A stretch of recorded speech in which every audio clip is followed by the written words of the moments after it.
We finally have an upgrade for one of the worst parts on the new 2024 and 2025 Harley Davidsons. That's what I'm going to talk about today as we look at the first option that I've seen for an adjustable clutch lever for these motorcycles. Now, when I was sitting in the presentation at Harley and they were going through all the changes and everything, I'm just like, man, this is freaking awesome. And then they come around to the levers. They're like, yeah, we got an adjustable brake lever. I'm like, yes, now they got an adjustable clutch lever. No. And so they left that off of the bike. But we finally have a fix for that. And so I'm going to show you exactly what options come with these levers, because it's much more than the ones that I was using before, and some things you need to consider when you put them on and after you put them on, some things you want to do and you don't want to do with these levers. So there's a lot to kind of cover here. And of course, I want to hear your opinion. If you've actually used these in the past, let me know. If you like what I do, consider subscribing. Let's go ahead and get into it.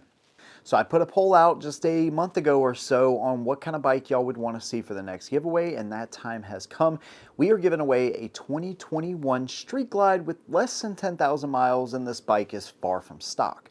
Upgraded handlebars, lighting, full exhaust, by the way, Vance and Hines exhaust, already tuned, heavy breather, stage 1 of course, and my friend Ryan at Law Abiding Biker is hooking up the winner with some additional things to go with the bike. Saddlemen is hooking this thing up with one of their seats, and you can kind of follow this whole progression along with the bike from where it is right now, which is already pretty awesome, to where it's going to be by the time we give this thing away. If you want to enter in on this giveaway, it's super simple, and typically our giveaways, your chances of winning them are actually pretty incredible. They're not like some of the bigger ones that you see out there where there might be thousands and thousands of entries. Ours are typically less than like 500, so the odds are pretty amazing. So what we've done is set it up where there's one link in the description of this video that will take you to Headshot Nation. That's the community that we started building with these giveaways. And so you can communicate with other community members. You can post your own motorcycles, post any topics. Maybe you need some help from somebody in the community, or you just want to talk back and forth with me. You can do all of that over there. Early access to videos, exclusive videos, and a lot of the stuff that you won't see here on YouTube will actually be over there. So click the link, sign up to Headshot Nation. Once you enter in to get the bike, that will give you 3 months of access to Headshot Nation as well. It is a fantastic community. You could share anything over there that you absolutely want to. The rules are simple. When you enter in on these things, by the way, we work with a small veteran-owned business. You support them, you support me, my family, and you give us the ability to continue to give away motorcycles. We've made one new rider so far, which is pretty amazing, all the way out in Wyoming. Our last bike, we was super stoked to get the iron, and now time for the baggers to get some love. So I can't wait to see who wins this motorcycle. You have until, basically right now, until May 9th, 11:59 Pacific Standard Time. That's when this thing gets cut off. So get your entries in, click the link below, sign up to Headshot Nation, and again, one of you is going to win an incredible 2021 Street Glide. Good luck to every single one of you. Now, first things first, I got to thank my friend Ryan Urlacher at Law Abiding Biker, because I hit him up when he came out with his video, and I'm like, hey, do the pros really have that much more adjustment than the Anthem models? And he's like, yes. And he was like, I tell you what, I'll send them to you if you mention us, and boom, there you go. And I don't mind supporting those guys because he's a friend and they have a fantastic store out there. So if you need anything, lawabidingbiker.com, you can go over there and you can even tell them I sent you. And so big thanks to those guys for their support. So I got the levers in. Now you have a couple of different options. They're going to come black straight from the factory. You can change the barrel nut and the extension on the lever if you want to. They have like gold and red, blue, and silver, I believe. So I went with the blue ones. I don't know. They look good to me. Changing those out, by the way, was not really that hard. You just have a little bearing whenever you take that barrel adjuster out, right? You just want to make sure that you watch for that bearing because it can fall out. And then it's just a matter of putting the bearing back in there, put the correct barrel nut in there, right? There's a clutch and a brake side. Just make sure you do that. And then, of course, putting it all back together. It's super simple. So essentially, the PSR levers are going to give you a couple things that I didn't have on the Oberons that I liked so much before. One of those things I'll go from least important to most important, is the fact that they actually do fold up and out of the way, right? So I guess in theory you could lift them up if you wanted a little bit of extra rise or a little bit different angle to them. But the purpose, I believe, is that if you drop the bike, the levers won't just snap because they're hinged, right? And so they will actually lift up so they don't snap on you, right? So that's a pretty nice feature. The other feature they have on these is the ability to adjust them from like a shorty position to the stock position. So you can just simply pull the lever out a little bit, unloosen it. I think it was a T10 or T15, whatever it was. Really small, boom, you get in there, you adjust it, you can pull and push that lever in, fine tune it to where you like it.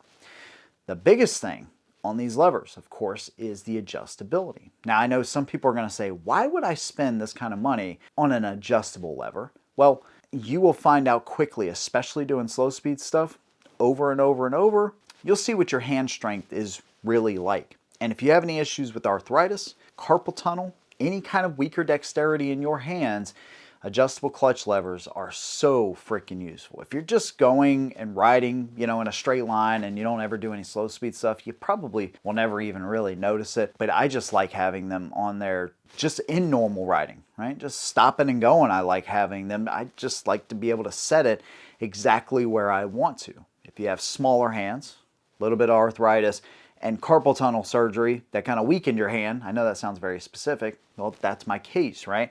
So even when I was training last year with Robert to be the boss, I had to take very, kind of frequent breaks on my hand because where the stock clutch engages, it's just too far out for my hands. It is what it is, right?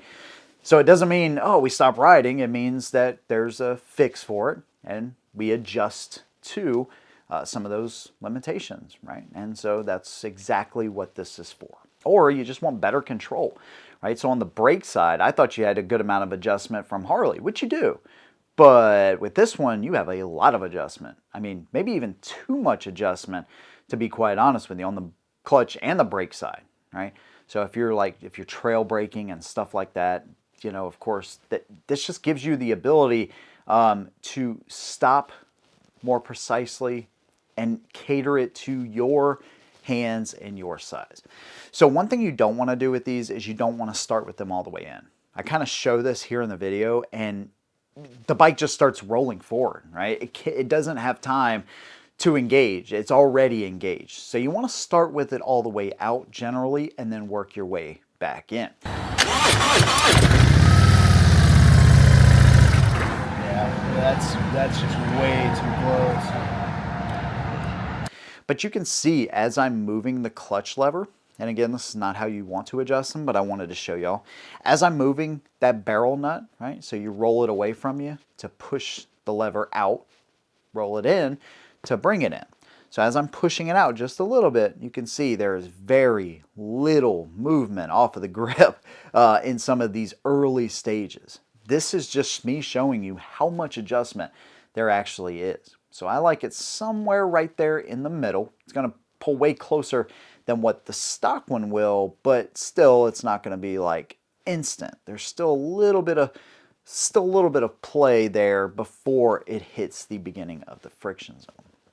And that's where I like to keep mine. And of course you can move it all the way out too. If you just want to adjust them inwards, make them a little bit shorter, all the way out to stock, you can do that and they look good as well. Super easy to install. There's really no surprises here except for the kind of weird snap ring that Harley uses. For some reason, it's not a normal snap ring like it has been in the past, is what it is. But, snap ring pliers took care of the job. And so overall, the job is super easy, right? I mean, pretty much anybody can do it. You just want to make sure when you put them on, you start with them all the way forward, then work them in to where you like them. The other thing is, one more thing I will mention one more time anyways, is when you're putting those barrel nuts on there. The new barrel nuts, if you decide to switch out the colors. Keep up with the ball bearing. And also, when you put the adjuster in there, there's a flat side and a cone-shaped side.